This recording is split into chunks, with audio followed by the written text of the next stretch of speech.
I dati fanno tremare. La piaga dell'evasione in Veneto ha fatto perdere al fisco quasi 2 miliardi di euro. È quanto emerso dal bilancio dell'attività 2012 della Guardia di Finanza regionale. Non solo, ma il 22% degli oltre 27.000 controlli effettuati hanno dimostrato che un commerciante su 5 non emette gli scontrini e le ricevute fiscali. Una situazione di illegalità che rimane diffusa nonostante la mole di controlli delle Fiamme Gialle nell'ultima annata.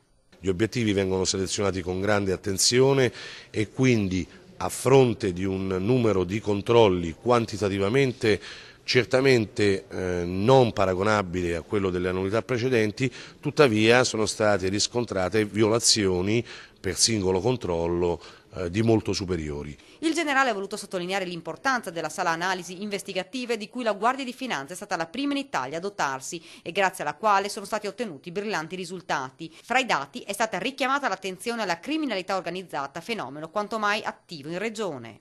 Non è una novità che sul territorio operino comunità perfettamente legali, nell'ambito delle quali peraltro si annidano delle cellule criminali.